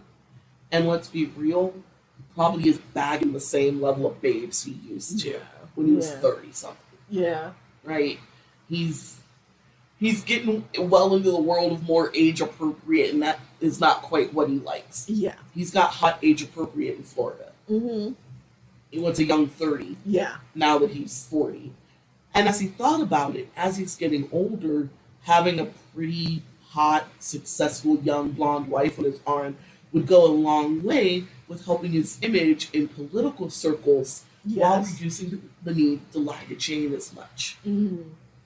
So his bachelor thing is starting to work against him in the lobbying world. It's starting to get weird that he's a man of a certain age, not attached, no family, yada yada. Yeah. And some people are kind of not feeling him because of that. That makes sense. You know, these lobby circles are all about image, and if you want to start courting conservative business and shit like that. You look better if you've got some semblance of a family or a relationship. Also,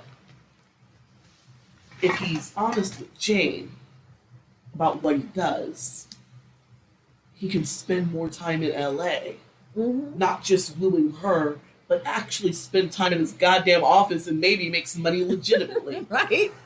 He's got to fund these double wives. Yeah, like while he's doing all this office is being neglected. Yeah. The client list, such as it is being neglected. So if he tells Jane that he's really a lobbyist, he doesn't have to lie as much. If he says he's in the office, it's not really a lie. Yeah. He can actually see her, spend time with her, and make money. Yes. So he was like, all right, I'm going to tell her. Also, he knew that taking Jane to political events, introducing her to influential people, power brokers, movers and shakers, would go a long way towards convincing Jane to marry him. Yes. By this point, Jane felt that David was the best thing that ever happened to her. Aww. Oh. She's excited for the future, girl. Excited. David mentioned that he wanted kids, and she was excited for David to finally meet now 15-year-old Dylan. She knew that Dylan would approve of David because of the past couple of years. Dylan had been encouraging his mom to find somebody to love her the way she deserved to be loved. Well, that's nice. I feel like Jake is a really good dude. Yeah. And obviously Jake moved on. It seems like we don't know a lot about Dylan's life with his dad. Yeah. The vibe that and which is perfectly fine, let that boy live. Yes. And Jake too. But from the vibe I got, Jake settled into some version of a successful relationship. Jake may have some half or some step siblings. And Jake has set up some sort of very successful blended family. Yeah. And he wants the same for his mom. Oh, that's nice. You're a good kid. That just tells me that whatever Jake is doing and whoever he ended up with, they are good people. Yeah. Same goes with Jane. Yeah. Jane, Dorothy's not horrible. She's incredibly misguided. Yes. Yeah. And woefully naive for somebody at this big age. Right. But she's not strictly a bad person, and Jane's not a bad person. No. These are two very nice ladies. But yeah, they are both. They just got the whammy. Yeah. He found their weaknesses and just, man. He got the thunder. He just wormed right in. Man. It's incredible. So quickly. David returned to LA about a week after their first date. Jane greeted him at the door in a stunning black sequin gown. That's right, living single, early 90s, regime. Nice. See it. Love it. Hair, feathered, coiffed, nails, done, sequins. I'm thinking Dorothy Spornak, but fitted. And not with those horrible flats that Dorothy always wear. With a good pop. Bless. And David was going to take her on a fancy night on the town. Before they headed up, David swept Jane into his arms and told her, I need to tell you the truth. The truth? What could that be? Oh, at first, Jane was crestfallen. Oh. No, he's not going to tell you that truth.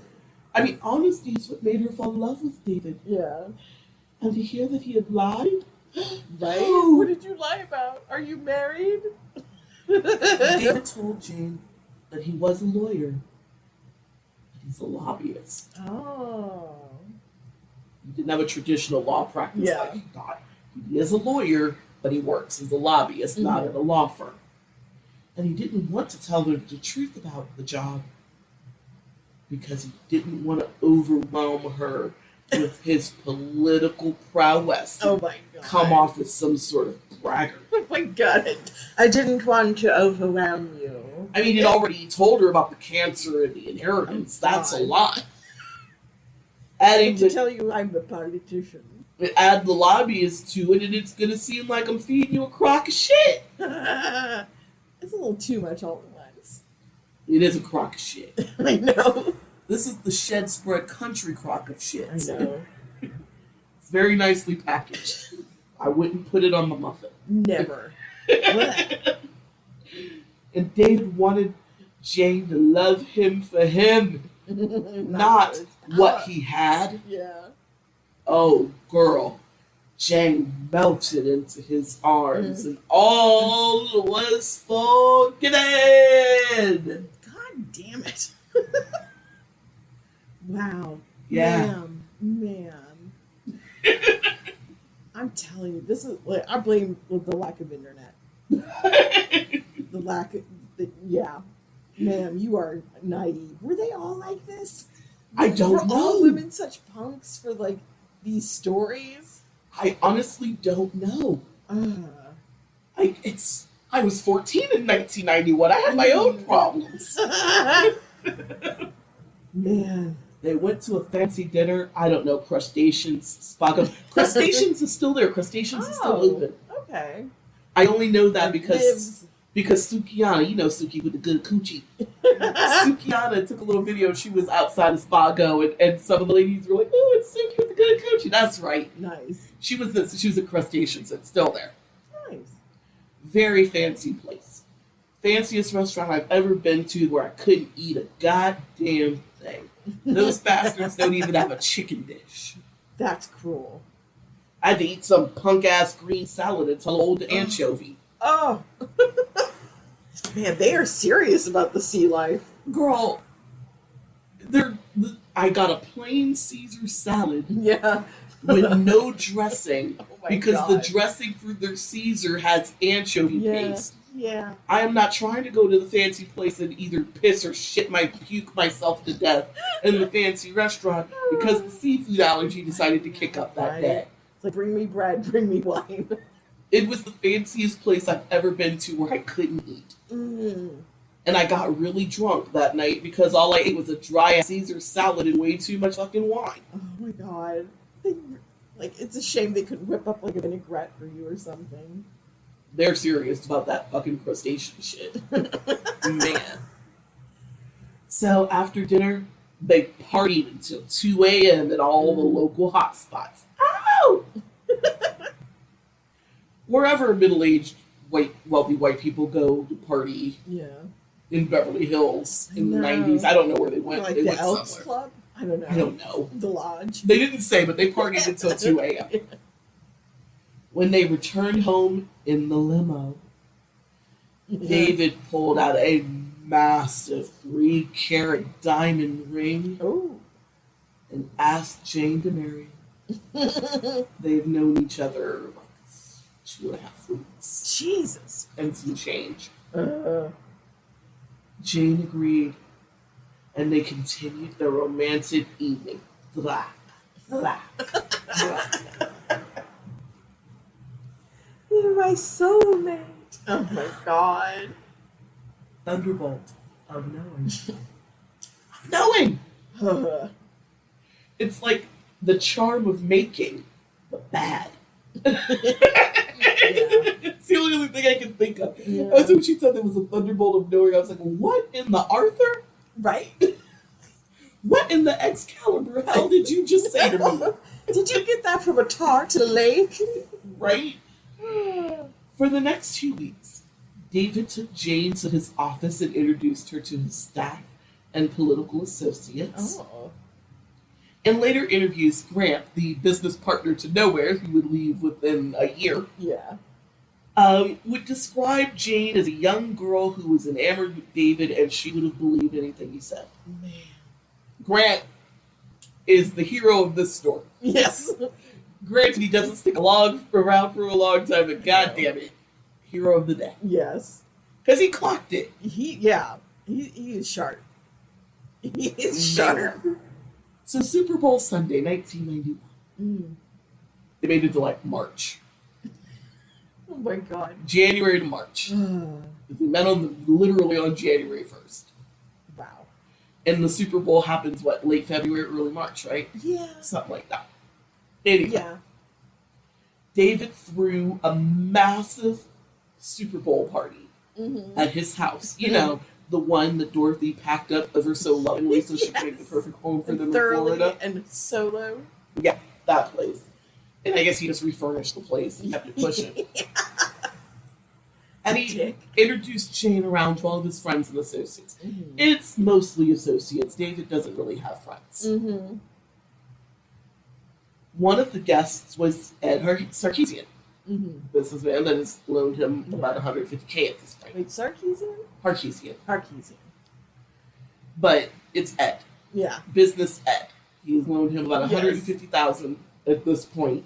And he's not being paid back. I think David owed him about another $10,000. Yeah. He was taking like small payments, but he needed those payments to be consistent. Yeah.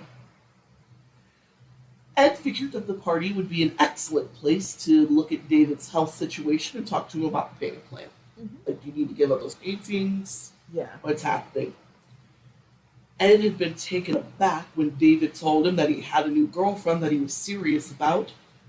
Ed didn't want to judge, but dating usually isn't top of mind for most terminal cancer patients who are sitting at death's door. Yeah. Usually not something to think about. Right? I mean, I'm not saying everybody that's super ill has to have the same thing. I'm just saying I've never known anybody that's sick to be like, I need to settle down. Right. You're trying to stay above ground. Right? At this point. Anyway. At the party, Ed was shocked to see David looking trim, fit, tanned, happy as a lark as he introduced Ed to Jane. Oh my God. Ed was polite to David and Jane. He's not going to make a scene. But now Ed was starting to think that maybe he's not sick. Maybe I've been played. Yeah. As Ed circulated the party, he talked to a few other people about David's health. Nobody else there but Ed had ever heard about David being sick. Wow. Nobody. Before leaving the party, Ed pulled David aside, again trying not to make a scene, but asked David when he'll pay me. Yeah. David said that he had a bunch of new contracts coming in and I'll be able to pay you soon. But before Ed could ask about the cancer or anything else, David pulled Ed in. Yes. And he whispered in his ear, Ed, I want you to be my best man. Oh my God. When I marry Jane at the end of February. Oh my God. Ed, you're the closest thing I have to a best friend. I need you to be there for me. Oh my God. He's so manipulative. Ed was like, oh, fuck. Right? I mean, him and David are friendly enough. Yeah, but that's like... But Ed does not consider himself best man territory. And to have that whispered in your ear... Be my best man. He must have been so, like, locked off his base, you know? Which is why he said, I'll be honored. Right? Probably looking around quizzically. He was honored. He decided to be his best man. Wow. He was like, dude, the guy said I'm his best friend. Weird. Weird. But he did it, but he somehow bamboozled that yes. Yeah. That is a gift. The man is gifted. He's a weasel. And he's good at it. Man. The wedding party, David flew, probably on Ed's time, the entire wedding party out to Vegas, where Jane and David were married on February 16th, 1991. Wow. David Miller is officially a bigamist. On paper.